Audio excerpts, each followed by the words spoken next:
Death is a story told in freeze, Professor Belnor proclaimed with a swish of her hands, reconjuring the humanoid mannequin from before out of thin air.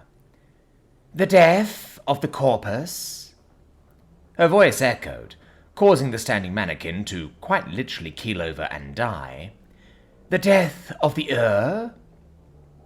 The mannequin remained prone, motionless and lifeless, whilst the space above it erupted into a magical holographic display, within which was an animation of a rapidly magnifying picture, moving from organ to tissue to cell cluster, before finally zooming into and focusing in on a single lonesome cell, one that seemed to pulse with life until, finally, it stopped. And the departure of the soul. A shadowy, wispy, ephemeral cloud of smoke emerged from the still and lifeless mannequin, rising up higher and higher, until finally it simply disappeared from view. The bodies which our souls inhabit are not merely biological vessels of flesh and bone, nor is it merely a vehicle through which the irreplaceable soul of a sapient resides. No, these bodies, which we call our own, are not at all bereft of the complexities of the soul, which we otherwise hold in such high regard. For there is magic in the most fundamental building blocks of our material form, the result of the abstract processes of life, forged through factors both arbitrary and extraneous. We, or rather, our bodies, are both magical and biological, which results in the phenomenon we now understand as the free death principle. The professor paused, tapping her feet several times in rapid succession, and prompting the recessed surgical theatre to lift up to ground level. Allow me to elaborate. She once more gestured towards the hologram, which now grew so large that it took up much of the glass dome of the elevated surgical theatre. Within that projection was the cell from before, except this time the animation had been reset and pulsed with life far more vividly than even before. Within our bodies, comprising our very being, is the fundamental organism known as the It is within this that the biological meets the magical, as it is a well-known fact that it is only with matter that life is even possible. The integration of which, however, is often overlooked, if not entirely misrepresented, by many a misinformed scholar. It is as such my responsibility to correct those misunderstandings, starting now. The professor snapped her fingers, zooming in so close that the various organelles of the cell could be seen. There, we were treated to what was the most prototypical-looking eukaryotic cell imaginable, as the Eevee began furiously cross-referencing this to our internal databases, highlighting everything that was comparable from the large and universally recognizable nucleus to the ever-important bean-looking rock star that was the powerhouse of the cell, the mitochondria.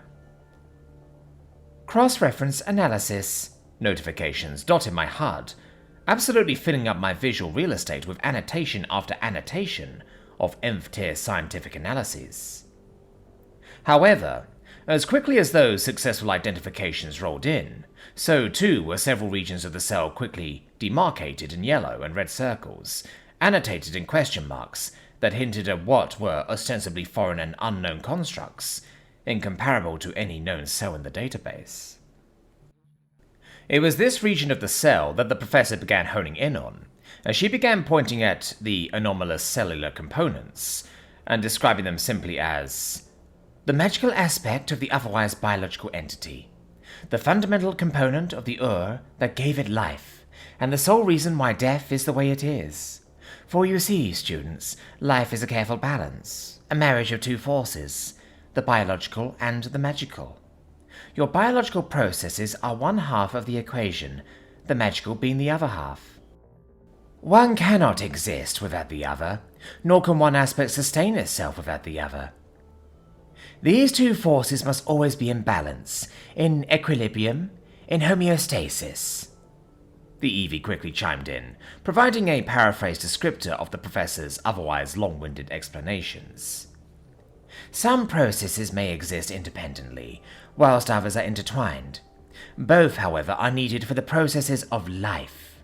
In most deaths, however, the biological often gives way first, leading to the death of the corpus, the first death. The professor once more paused, making a point to illustrate a typical biological death on a second hologram. Most of the examples were quite bland, consisting of old age, accidents, or some combination of bog-standard deaths. Though some that came up consisted of what I could only describe as scenes pulled straight out of an AMV of some hyper-realistic medieval fighting game. The death of the biological, however, does not immediately mean the death of the magical. The magical, in fact, manages to persist for some time, its independent processes being the last vestiges of life to persist, until finally, it too dies, due to the death of its other half. A hand was raised from the crowd at this point. It was, surprisingly, Quiv Ratom. "Yes, Lord Ratom." "Professor, if I may interject, is the corpus not dead at this point in time? As in, haven't all signs of life ceased at this point in time?" "That is correct, Lord Ratom," Belnor answered with a firm nod. "If that is the case, then how is it that the is still, in a sense, alive? Moreover, how are the not helping to maintain the body's life functions?" "That is an excellent question, Lord Ratom," Belnor acknowledged with a warm smile, before turning to the rest of the class. "Is there anyone who believes they may have the answer?" A few eyes glanced down towards Quiv at this point in time, many of which were accompanied by the tentative twitching of hands and arms. It was clear there were some who wanted to try their hand at hypothesizing an answer, though many simply refused to do so, clearly out of a concern that doing so would be an encroachment of the great Lord Quiv Ratom. Belnor, either not noticing the trend or choosing to simply ignore it, chose to move on. "Well then, I will be more than happy to answer, Lord Ratom," she continued with that amiable demeanor. "The death of the corpus is, in a sense, a purely biological affair, as despite the magical aspect of the acting as an integral partner in a body's homeostasis at a cellular level, it does not play a vital role in the gross processes of its overarching physiology. This is why I specifically selected the term persist instead of survive. As all following the death of the corpus, they are no longer capable of survival, but are merely persisting until such a time where they too will die." The professor took a moment to highlight several aspects of the hologram once more, showing the cell as it was in its healthy state, before transitioning to a state wherein all of the various biological processes have more or less stopped. Despite that, the self-described magical organelles continued to function, even though it was clear that the rest of the cell was no longer viable. This is not to say that the is truly alive at this point, merely that the magical organelles at this point in time are still functioning. This will be an important distinction to note when dealing with the third and final death. She spoke as she demonstrated the slow, but eventual cessation of the magical organelle's mystery functions, before it too succumbed to death. To summarize, the first death is defined by the cessation of a body's biological processes, whilst the second death is defined by the cessation of the last mana-based processes of the Belnor once more gestured to the hologram, which highlighted the point of those two deaths.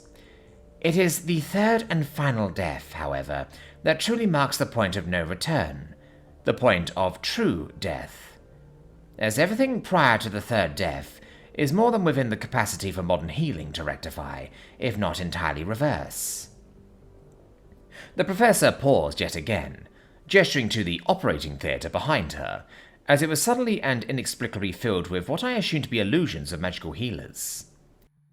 Each of them were dressed in what I could only describe as an extremely simplified set of mage's robes, to the point where they more resembled surgical scrubs with a golden trim, and inscribed with a set of magical scripts, the likes of which ran up and down the length of their clothes. On top of the operating table was someone who just looked outright dead to me, but that the holographic projection above showed was still at the very cusp of a second death. So long as the third death is not yet reached, contemporary healing is more than capable of reversing all of the processes of first and second death. the professor announced with a charismatic vigor. A proud and wide grin began forming at the edges of her face, as she gestured at the room behind her. We live in an era of miracles, an era where contemporary healing has seemingly triumphed over most of the forces of death. We bask in the fruits of the resultant efforts of eons upon eons of tireless and ceaseless study, wherein the biological and the magical have become akin to clay and putty in the hands of the skilled and learned healer. The little skit behind the professor marched on, as it flipped through hundreds of patients' worth of grievous injuries and horrible maladies in the span of just a minute, before finally ending on a note of palpable optimism, where the presumably healed patients from before all lined up behind the professor unscathed and unscarred. There are all the lives I have personally touched following my mastery of healing, all of which would have otherwise succumbed to their injuries if it were not for the skills and knowledge bestowed upon me from those that had come before me. The professor continued, her chest puffing up with pride. Her whole vibe shifted to something resembling a sweet old lady reminiscing on both her glory days and the wonders of modern society. We have defeated the two deaths in more ways than can be covered in a single lesson, she continued, but soon started to radically shift her expressions, from one of pride and optimism to one more reluctant and sullen. This change in expression was matched in equal measures by the change in her tone of voice. But we have not, nor will we seemingly ever defeat the third and final death, the untethering of the soul from its mortal and worldly confines. She spoke with a deep and steady sigh.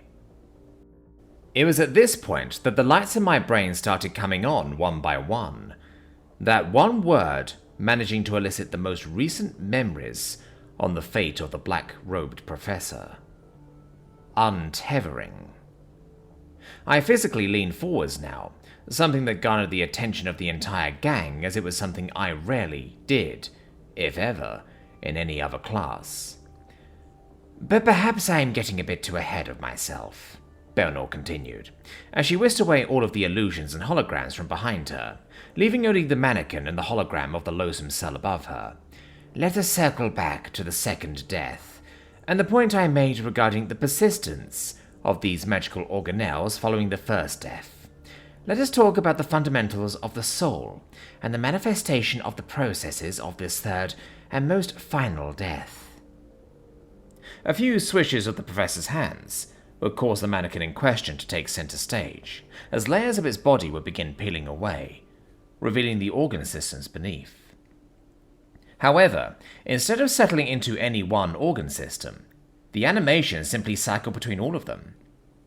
The soul, despite it being the core of our very essence, is nebulous and undefined. There is no one organ system, no discrete point in the body through which its presence can be ascertained.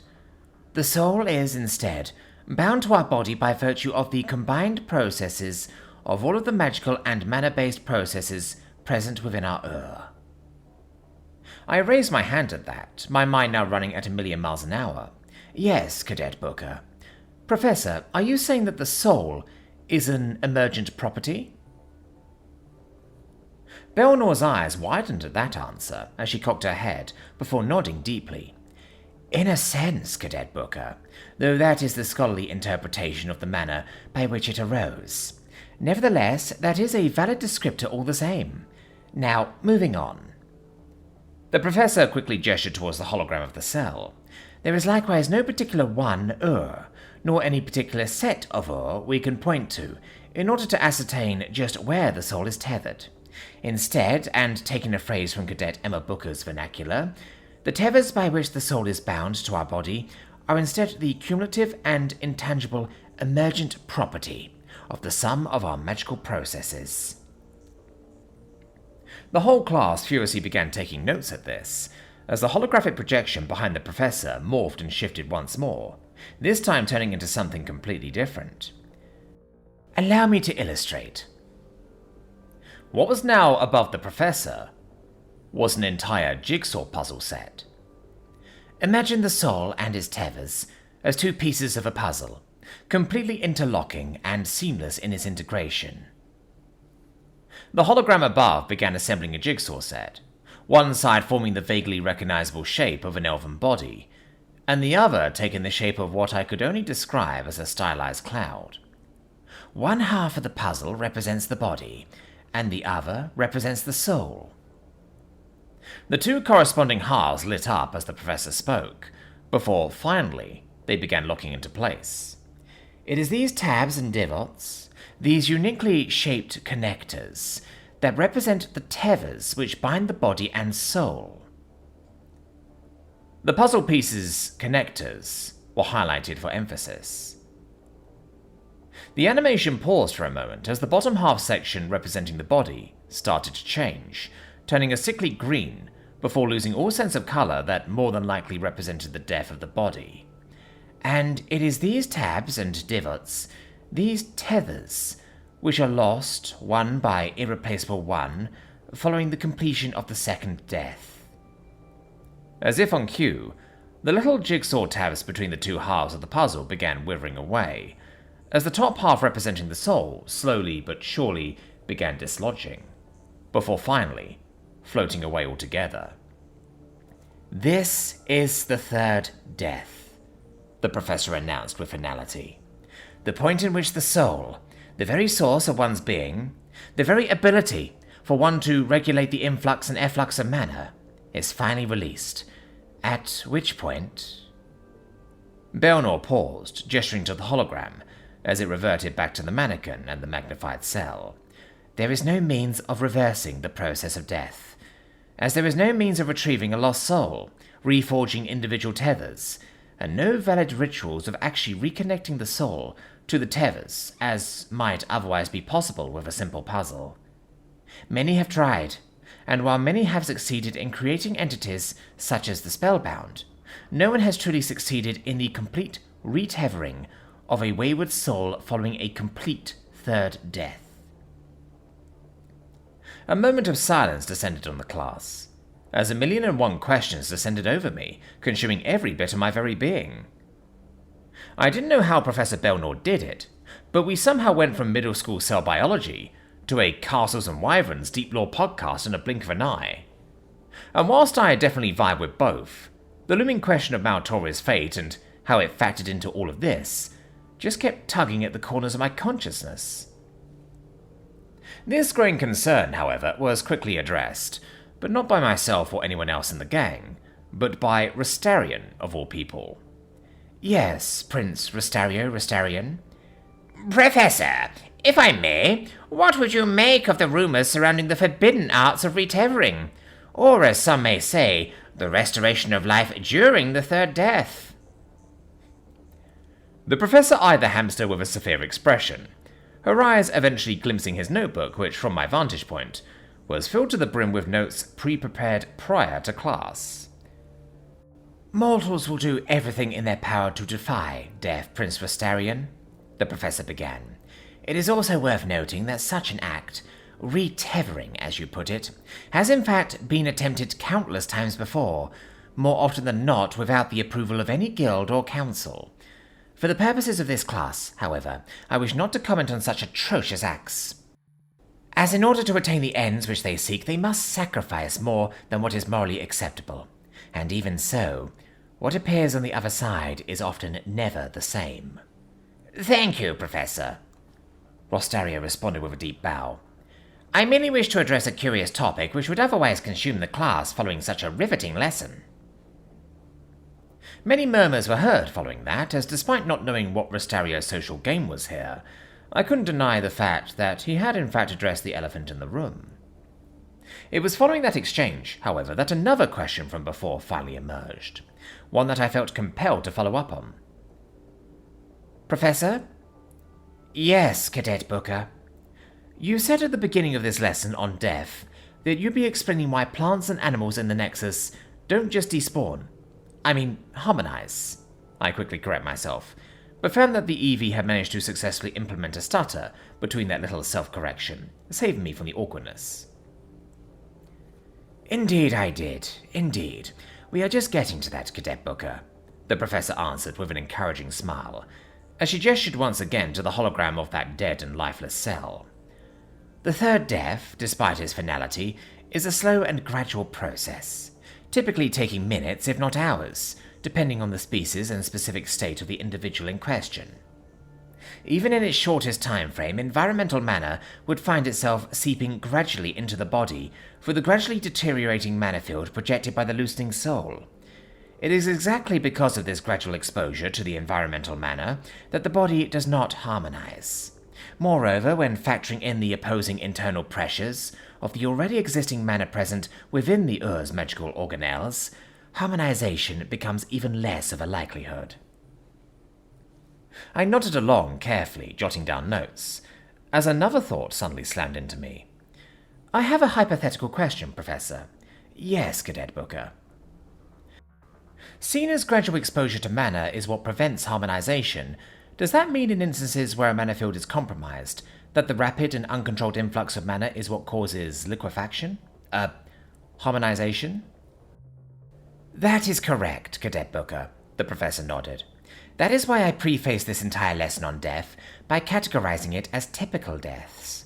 Deaths that supersede the free death principle do indeed exist. One of those being the compromisation of a mana field, thereby leading to uncontrolled mana influx and thus complete harmonization. I nodded along, my eyes narrowing further in thought. And, as a hypothetical question, Professor, would that mean that, in the case of a living being without a mana field, that there will be a chance for survival provided that mana is exposed to them slowly and gradually? That question prompted Belnor's eyes to squint as well, followed quickly by a rapid sigh. Simply put, no, Cadet Booker. Moreover, survival would be outright impossible considering the inherently destructive nature of mana on the biological aspects of a living being. What you are hypothesizing is a creature, a bastardized interpretation of life lacking in the very components that allow it to merely exist. If such a thing, dare I even call it living, were to be exposed to the lowest amount, confined to even a single form of mana, then their which have not adapted to resist mana, would either suffer irreparable damage outright and thus die, or liquefy instantaneously. In fact, now that I think about it, even following death, liquefaction would indeed soon follow. Is this something that's been tested before, or simply a matter of hypothesis, Professor? I drilled further, digging deeper into the very relevant topic. Ancient experiments, Cadet Booker.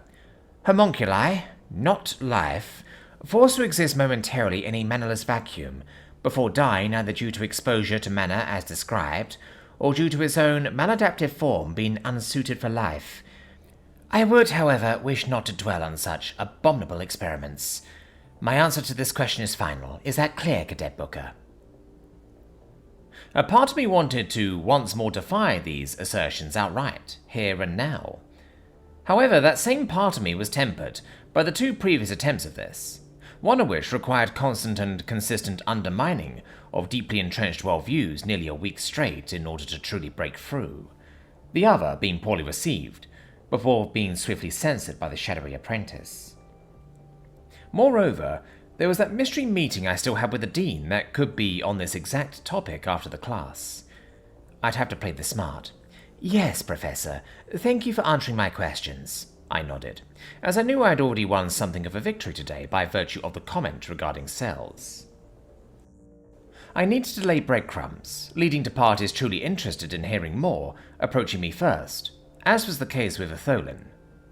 It'd be easier to convince adjacent realmers who were curious on their own volition first, before attempting to deal with the likes of the more bull-headed, like with Quiv and Oris. A moment of silence punctuated our exchange, which was suddenly and abruptly filled by the harmonious sounds of what I had begun to associate with the classroom bell. We have covered the material which should serve as a solid foundation from here on out, students, Belno announced, effortlessly switching towards a winding down of the otherwise consistently intense class. In summary, healing will be focused primarily on addressing common injuries and illnesses of the corpus, and on methods in preventing the first death. Some lessons will focus on a reversal of the first death, whilst a handful will focus on the theories behind healing, and its role in dealing with second death. With that, you are dismissed. The band entered almost immediately following Belnor's dismissal, as the same tunes from the past 3 classes echoed throughout the hall. We waited our turn to leave the room, which at this point was 7th amongst the top 10 groups. However, upon departure from the hall, something peculiar happened. As I noticed several groups starting to clump around us, all of which were either outright strangers who'd rarely interacted with us before, or familiar faces, such as with the likes of Etholin and Gumago. Is it true you have seen the microverse with your very own eyes, New Realmer? Viscount Gumago spoke first, his flighty and boisterous personality carrying through, even in spite of the more inquisitive stance he currently had. How is it that you managed such a feat? Another voice erupted from one of the members of the crowd. You claim to be mannerless, but it is clear you are simply manner deficient. Just how is it that a weak-fielded race such as your own managed to independently develop advanced manner-imbued microscopy? A tall, otherwise oftentimes silent member of Etholin's group spoke, in a surprisingly well-put and eloquent manner, throwing me off as even more questions bombarded me all at once. How do you manipulate light through lenses without the sufficient manipulation of mana streams to either forge or actively shift the quality of lenses? Is it an artifice? An artifact? Was it a wild guess you just ran with and just found confirmation in this class? Was it a bluff, New Realmer? No, of course it wasn't. She was the one who described the concept prior to Professor Belnor's full explanations, you imbecile. One of Gumago's smaller alligator buddies spoke up defiantly, daringly meeting the 2 skeptics' arguments. Maybe she learned of it the week leading up to the class from the library she so often frequents. As Lord Ratham said himself, she would have called it an not a cell, you buffoon. Infighting soon erupted between the gathered students, as I struggled to quell the rapidly developing situation. Hey! There's no need to bicker and argue here. I can answer your questions, but it'll have to be a one question at a time sort of deal, I practically shouted, finally eliciting the attention of the gathered group, as they each nodded to varying degrees of acquiescence. Alright then, let's start with the first question. Viscount Gumago, to answer your question, yes, I have indeed seen the microverse with my very own eyes. In fact, it's quite common for people of my realm to be able to peer into said microverse.